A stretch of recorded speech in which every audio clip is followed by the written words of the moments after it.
روحانیت میں جو مرید ہے یہ ضروری ہے کہ وہ مرشد کی ہدایات پر عمل کرے، اور اتنی سینس ہونی چاہیے کہ مرشد ہدایت کون سی دے رہا ہے، اس کا پرپس کیا ہے۔ پہلے تو اگر اس نے کوئی غلط مرشد ڈھونڈا ہے تو پہلے تو اپنی صلاح کرے، حقیقی مرشد تلاش کرے۔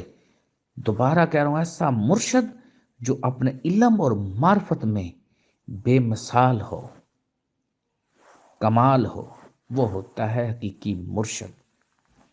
باقی لوگوں کا کیا ہے، لوگوں تو گلی محلے میں بیٹھے ہیں، وہ کہہ رہے تم مجھے کتب کو، میں تمہیں گھوس گھوس کہتا ہوں۔ بس ایسے ان کی جھگڑے چلتے رہتے ہیں، نہ وہ اپنی پہچان کرتے ہیں، نہ ان کو کچھ سمجھ آتی ہے۔ لیکن خیر وہ لوگوں کا اپنا بندوبست ہے، ہم نے تو صلاح کی کوشش کرنی ہے۔ تو بیسکلی جب حقیقی مرشد مل جاتا ہے تو اس کی جو ہدایات ہوتی ہیں ان کو منوان عمل کرنا چاہیے، ان کو فالو کرنا چاہیے، اور کبھی بھی کوئی حقیقی مرشد غلط احکامات یا غلط ہدایات نہیں دیتا ہے۔ جو دوسرا کا کوشچن ہے کہ مرید اور مرشد کا جو تعلق ہے یا ان کے درمیان جو کنیکشن ہے، yes it is very important. مرشد کوئی آپ کا رشتہ دار نہیں ہوتا ہے۔ مرشد ایک مٹی کا جسم ظاہری طور پر نظر آ رہا ہوتا ہے، لیکن بیسکلی مرشد وہ ہوتا ہے جو اسے نور عطا ہوا ہوتا ہے سلسلہ کی طرف سے۔ مرشد کے پاس جو سلسلہ کا نور ہے وہ مرشد کا اپنا نہیں ہے، وہ اس کے مرشد کا ہے، پھر اس سے مرشد کا، پھر اس کے مرشد کا، پھر اس کے مرشد کا، اور یہ نور آپ صلی اللہ علیہ وسلم تک جاتا ہے۔ اور آپ صلی اللہ علیہ وسلم کو جو علم ملا ہے، نور ملا ہے، وہ اللہ کی طرف سے عطا کرتا ہے۔ تو بیسکلی مرشد یہ چیز ہوتا ہے، اور اتنے ہائی شعور میں، اتنے ہائی لیول میں، اتنے ہائی علم اور معرفت میں مرشد ہوتا ہے کہ عام بندے جو ہیں اب ان پہ ڈپینڈ کرتا ہے کہ ان کی سوچ اور بچار اور خیالات کیسے ہیں۔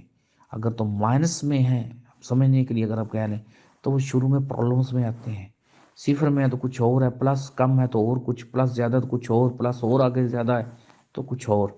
تو اس طریقے سے جتنے آپ ایسے تقویم میں آتے جاتے ہیں، صاف سے اٹھ کر جتنے آپ ایسے تقویم میں آتے جاتے ہیں، اتنا ہی آپ مرشد کی بات کو سمجھتے ہیں، اتنا ہی مرشد کی بات کی ویلیو ہوتی جاتی ہے، اور اتنی ہی مرشد کی اپنی ویلیو ہوتی جاتی ہے، اور اتنا ہی آپ مرشد کو سمجھنا شروع کر دیتے ہیں۔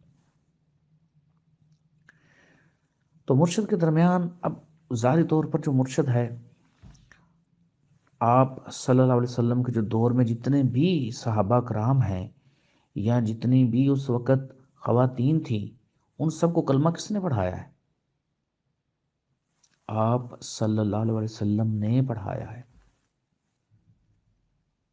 تو آپ صلی اللہ علیہ وسلم اس وقت کے تمام لوگوں کے جنہوں نے بھی آپ کی بیعت کی حقیقی مرشد ہوئے، ہدایت کرنے والے ہوئے۔ اور یہاں میں تھوڑا سا اضافہ کر دوں، کچھ لوگ اب یہاں اس وقت کہہ دیتے ہیں کہ ہم اپنا امام آپ صلی اللہ علیہ وسلم کو مانتے ہیں 100%، کوئی بھی روحانی بندہ اس بات سے انکار نہیں کر سکتا۔ لیکن جو ایسے مولوی حضرات یا علماء حضرات بات کرتے ہیں، وہ خود یہ بات جان رہے ہوتے ہیں کہ انہوں نے جو قرآن پاک پڑھا ہے، جو احادیث کا اس وقت پریزنٹلی انہوں نے جو علم لیا ہے، کوئی روایات لی ہیں یا جو کوئی قصہ سنا ہے، کوئی بات سنی ہے، تو آپ صلی اللہ علیہ وسلم نے ان کو فزیکلی طور پر تو آ کر نہیں پڑھایا ہے۔ تو انہوں نے جو پریزنٹ زندہ ٹیچر ہوتا ہے اس سے سیکھا ہوتا ہے، اس سے پڑھا ہوتا ہے، اور پھر آگے وہ پڑھا بھی رہے ہوتے ہیں۔ تو اب وہ حقیقی طور پر خود بھی تو مرشد بنے ہیں، عالم بنے ہوئے ہیں، کہہ تو رہے ہیں کہ ہم عالم، ہم پڑھا رہے ہیں۔ اب اس طرف جو وہ ایک علم ہے اس کو وہ لے کر آ رہے ہیں، اور چین نہیں ٹوٹ رہی، کسی نہ کسی سے کسی نے سیکھا، آگے سیکھا۔ کوئی بھی انسان ماں کے پیٹ سے تو سیکھ کے نہیں آیا، پریزنٹلی کوئی بھی نہیں آیا سوائے حضرت عیسیٰ علیہ السلام کے، اور اس کے بھی اپنے جو ہیں طریقہ کار اور پروسیجر تھا۔ تو اسی طرح جو موجودہ پریزنٹ مرشد ہوتے ہیں یا جو حقیقی پیر ہوتے ہیں، ان کی چین آف کمانڈ نہیں ٹوٹتی ہے، وہ بھی مسلسل آئے ہیں۔ جیسے ابھی فزیکل فارم میں موجود ہوتے ہیں وہ، اور پھر وہ لوگوں کو علم دیتے ہیں، علم عطا کرتے ہیں، ہدایات کرتے ہیں، تو ان کے پاس بھی کوئی اپنا علم تھوڑی ہے، ان کے مرشد کا، پھر مرشد کا، ان کے مرشد کا، آگے آگے آگے جا کر آپ صلی اللہ علیہ وسلم کا ہی علم اور نور ہوتا ہے، کیونکہ اس دنیا میں جو علم کا سرچشمہ ہے اللہ پاک کی طرف سے آپ صلی اللہ علیہ وسلم کو علم ملا، معرفت ملی ہے، وہی آگے منتقل ہوئی ہے، تو وہ انہی کے ہی آگے علم کو لے کر آئے ہوتے ہیں۔ تو لوگ اس بات کو سمجھنے سے قاصر ہو جاتے ہیں اور وہ نئی نئی اٹکلیں لگاتے ہیں۔ تو اگر ان سے اتنا پوچھ لیں کہ حضرت صاحب آپ نے قرآن پاک کس سے پڑھا ہے، تو ہر انسان پریزنٹلی کسی موجودہ انسان کا ہی نام لے گا۔ اگر وہ اپنی ماں کا بھی نام لیتا ہے تو بیسکلی وہ زندہ ہے، موجودہ فزیکل فارم میں موجود ہے اس کی ماں نے بھی کسی سے سیکھا ہوگا، تو ایسے اسی ترتیب سب نے سیکھا ہوا ہے، کیوں نہیں سیکھا ہوا؟ تو اسی طرح فزیکل فارم میں یہ بھی علم آیا ہوا ہے، نور آیا ہوا ہے، تو آگے جو منتقل کیا جاتا ہے۔ لیکن یہ بات حقیقت ہے کہ جب پکھنڈی لوگ، دو نمبر لوگ، جعلی لوگ بیٹھے ہیں تو انہوں نے کافی کچھ پرابلمز اس میں کریٹ کی ہیں۔ تو بیسکلی مرشد اور مرید کے درمیان جو ریلیشن ہے وہ ادب اور احترام کا ہوتا ہے، اور اسی میں ادب و احترام حقیقی پھر محبت میں تبدیل ہوتی ہے، اور جب مرشد اپنی باتیں کرتا ہے، حقیقی مرشد، تو اس کی باتوں میں، اس کی گفتگو میں جو ایک خاص معرفت ہوتی ہے، ایک خاص علم ہوتا ہے، وہ مرید کو ملتا ہے، اس طریقے سے ریلیشن رہتا ہے۔ مرید کے اوپر یہ فرض ہے اپنے مرشد کا ادب و احترام، اور مرشد کی اولاد کا ادب و احترام مرشد کے بہاف پر، تا وقتے کہ مرشد کی اولاد اس حقیقی علم کے خلاف نہ چلی جائے۔ تو اگر مرشد کی اولاد بھی اس حقیقی علم اور نور کے خلاف ہو جاتی ہے یا اس کی مخالفت کرتی ہے، تب وہ جو ادب و احترام ہوتا ہے وہ ختم ہو جاتا ہے۔ تو اس لیے جب مرشد کے پاس کوئی بھی انسان آئے تو جب مرشد بات کر رہا ہے تو خاموشی کے ساتھ اس کو سنا جائے، جب وہ بات اپنی مکمل کرے تو پھر اپنی بات رکھیے، اپنا سوال رکھیے، جب سوال کریے تو خاموشی کے ساتھ پھر جواب سنیے۔ لیکن ہوتا کیا ہے کہ کیونکہ ہم نے کچھ نہ کچھ باتیں سنی ہوتی ہیں اکثریت نے، تو ہم انہیں اپنی باتوں میں لگے رہتے ہیں، بار بار اپنی چکی کو گھما رہے ہوتے ہیں، اپنی بات کو گھما رہے ہوتے ہیں، تو وہاں پر پرابلم آتا ہے۔ تو کتنے ہی سوالوں جو آپ کے اندر سوال اٹھتے ہیں، آپ کے مائنڈ میں سوال اٹھتے ہیں، تو اگر آپ مرشد کی، حقیقی مرشد کی بات سنیں گے تو آلریڈی ان کے جواب مل جائیں گے، اس میں کوئی ایسا ایشو نہیں آتا۔ تو یہ ہے مرشد اور مرید کے درمیان تعلق کا۔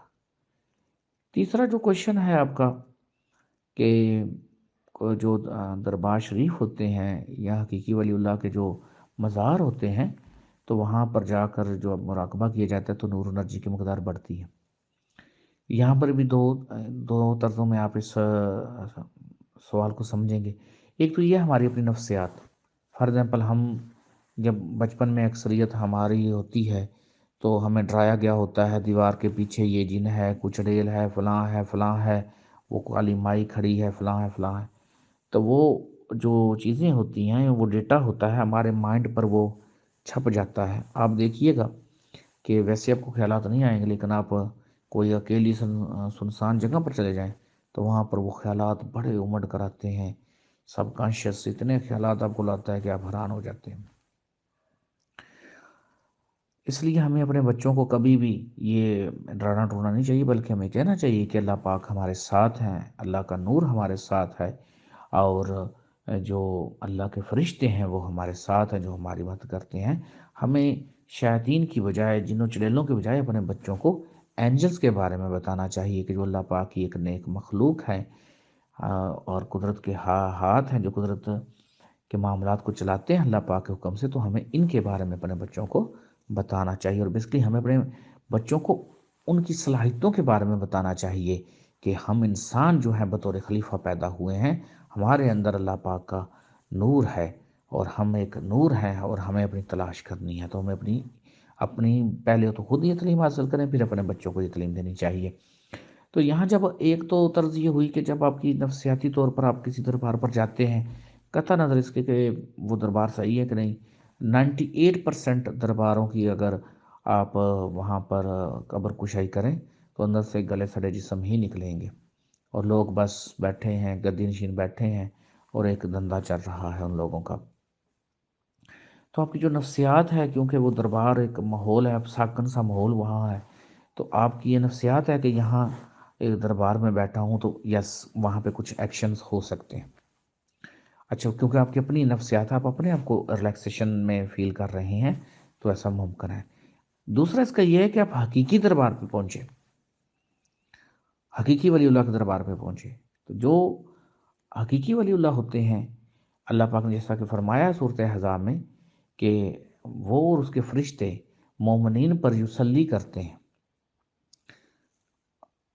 اب یصلی کیا ہے؟ اب دیکھیں یہاں پر ترجمہ کرنے سے جیسا کہ ہمارے ہاں ایک شدت پسندی پائی جاتی ہے، تو ترجمہ کرنے کی ضرورت نہیں ہے. جو یصلی ہے لفظ آیا تو اسی کو ویسے ہی رکھتے ہیں، تو یصلی ضرور ہوتی ہے. تو اللہ نے یہ نہیں کہا کہ جب کوئی انسان مٹی کا جسم چھوڑ دیتا ہے نیک بندہ یا ولی اللہ جو ہے، تو اس سے یصلی ختم نہیں ہوتی ہے، یہ فائنل ہے. تو اللہ نے یہ نہیں فرمایا کہ جب کوئی ولی اللہ اس دنیا سے پردہ کرتا ہے تو اللہ کوئی اس سے کوئی یصلی اس کی ختم کر دیتا، تو ایسی بات نہیں ہے. تو کیریان یہ پروسیجر ہے. تو روحانی آنکھ یہ دیکھتی ہے کیسے جو اللہ کے ولی ہیں، تو جہاں پر بھی یہ ان کے جسم اطہر پڑے ہوئے ہیں وہاں پر اللہ کی رحمتیں اور برکتیں نازل ہوتی رہتی ہیں. اور جب آپ جاتے ہیں اور ایک پازیٹیو سینس میں جب آپ جاتے ہیں تو یس آپ اس وہاں نور اور انرجی کو ایکسپیرینس کرتے ہیں. لیکن جب ہم آگے آگے بڑھ جاتے ہیں، دین جب ہم یہ بات سمجھ لیتے ہیں کہ اللہ نور السماوات والارض اور یہ ایکسپیرینس ہو جاتا ہے، تب تمام جگہ ایک جیسی ہمارے لیے بن جاتی ہیں اور پھر تو کمال ہی ہو جاتا ہے. جیسے جیسے آپ اس چیز میں آگے آگے بڑھتے ہیں، اپنی کھوج زیادہ سے زیادہ کرتے ہیں، زیادہ سے زیادہ آپ اپنے اندر گہرائی میں جاتے ہیں، تو اللہ پاک کا بڑا کرم ہو جاتا ہے. پھر آپ کو کہیں بھی جانے کی ضرورت نہیں ہوتی ہے. آپ جہاں ہیں وہیں پر ہی سارا کچھ ہو جاتا ہے. اور یہیں پر دادا حضور اس پوائنٹ پر کہا کرتے تھے کہ دل کے آئینے میں ہے تصویر یار، ذرا گردن جھکائی دیکھ لی. اللہ پاک آپ تمام کو حقیقی معرفت عطا فرمائے، اور اللہ پاک کی ہم سب پر بہت بہت رحمتیں اور برکتیں ہیں. امید ہے کہ آپ کے سوالوں کے جواب دیے جا چکے ہوں گے. پھر بھی اگر کہیں کچھ چیز سمجھنے سے رہ گئی ہے یا کوئی پوائنٹ ڈسکس ہونے سے رہ گیا ہے تو آپ دوبارہ پوچھ سکتے ہیں. اوکے، اللہ حافظ.